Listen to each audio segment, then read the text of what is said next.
Hey gang, doing something a little bit different today. Actually, videoing this lecture. This is just an introductory to week number 2 videos, and but it's important because I'm going to tell you a few things that are going on.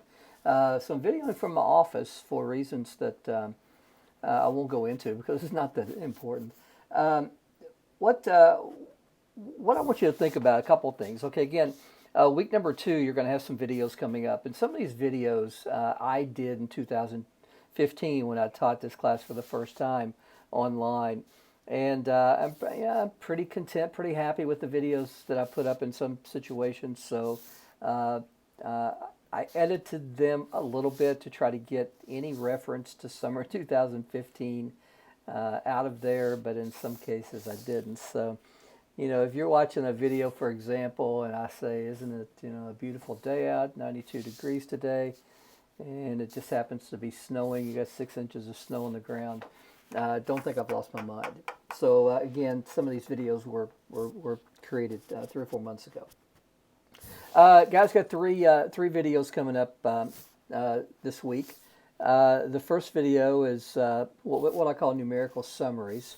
And what I do here is I teach you how to calculate numerical summaries by hand. And then I show you how to find the same numbers using your calculator. Now, only geeks like me would sit around and find numerical summaries by hand. Now, I'm going to run through, for example, how to find a standard deviation by hand. It's not that exciting for most people, and you'll see it's quite complicated, even though I think I teach it about as simple as it could be taught. But I'm also going to show you how to do this using your calculator. Now, that brings up another question. Some of you have, again,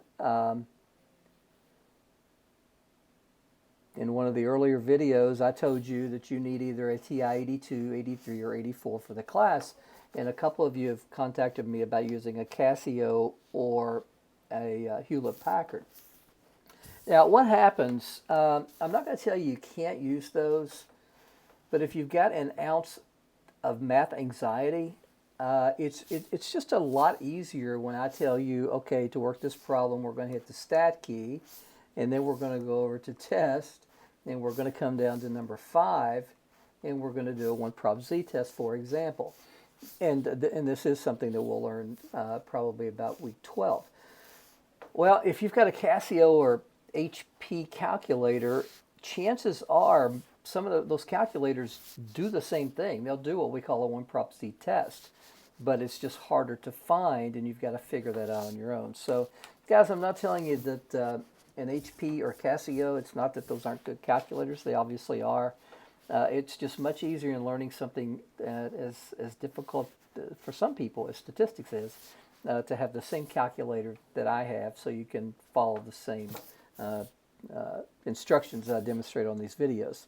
Guys, the second video this week, it actually gets into what we call histograms and box plots. The purpose of a histogram is to determine distribution shape. The purpose of a box plot is to look at the 5-number summary plus identify outliers. The third video, I will tell you, it ends kind of abruptly. What I did in the, I'll tell you, it deals with frequency distributions. And there's a frequency distribution problem on hawks. And when I get through frequency distribution, I moved into how we do numerical summaries with R. But I want that to be a separate video that I'm going to upload next week. So this ends kind of abruptly, but just, again, pay attention to the content, not necessarily how smoothly the videos are transitioned into and out of. I will tell you, one of these videos, I forget which one it was, I'll show you a video of my daughter. I don't know if I told you guys yet or not. My daughters are adopted from China, and I have one daughter, her name's Bailey. She's super, super shy, but she's kind of come out of her shell. So I got on a tangent this summer again and decided to show you a video, or at least show them a video that that she had created. Okay, I got my notes over here. That's the reason I keep looking here. One more thing I want to talk to you about. I just got on a couple of minutes ago and checked Hawk's Learning. And I see that out of about 30 students, only about 12 of you have your accounts. Now, guys, this is mandatory. I mean, you got to have a Hawks account because, first of all, it's where your assignments are going to be posted. And secondly, it's where you're going to take your examinations when you come to class. So you got to have an account. There's no working around taking this class and not having a Hawks account. Now, for those of you that do have your Hawks account already set up, and even for those that are going to get a Hawks account, let me explain something to you. Now, this is what your login is going to look like. So Hawks was nice enough to not only give me a professor account, they also gave me a student account so I could demonstrate things like this. So I already have my login set up and I have my password in there, so I can go ahead and sign in and show you what you're going to see. Now, I tell you, I haven't had much luck with this new SSU internet service that everybody keeps talking about. I think I'm signed in. Well,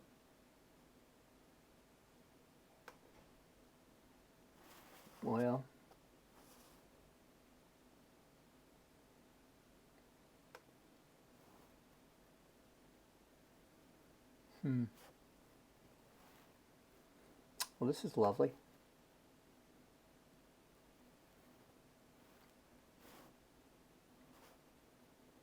And it's not going to do it. It's not going to. It's already kicked me off the internet. That's gorgeous. Well, actually, it finally kicked in. Okay. Well, extremely slow. Anyway, guys, this is what you're going to see when you log on to Hawks Learning. Hopefully, it does a little quicker than what I got. So what you're going to see is due within a week. There's 2 assignments, and let me go ahead and just click on 1.1. I think on these assignments there's 10 questions each, and I've talked to you about that before. The more questions you see, the easier it is to complete the assignment. Now, what you've got here, you got 3 things. You've got the learn component, the practice component, and the certify component. If you're willing to watch the videos, you only need to be concerned with these 2 on the right.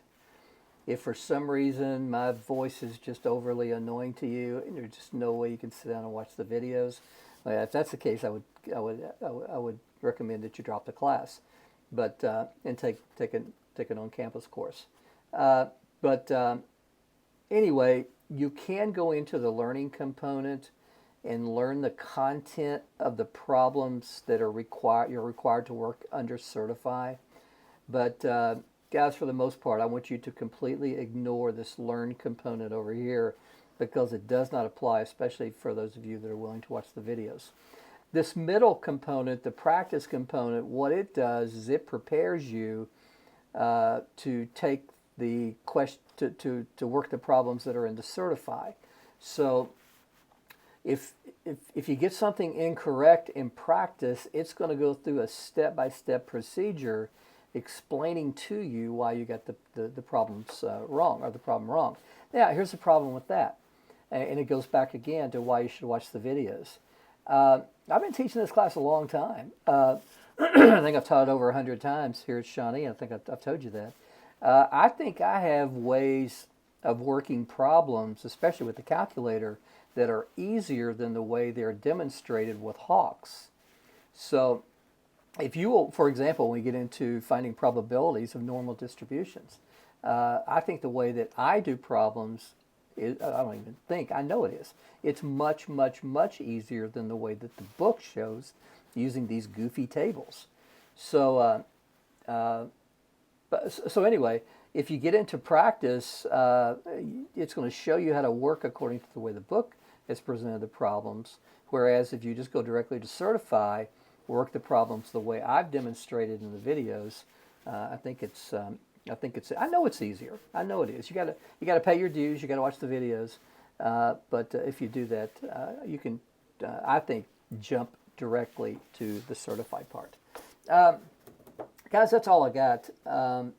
So again, 3 videos this week. One of them is really short. The last one I think is only about 5 minutes. I think the other 2 are about an hour each.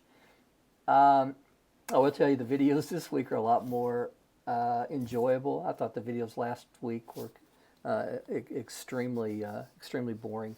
So, guys, that's it.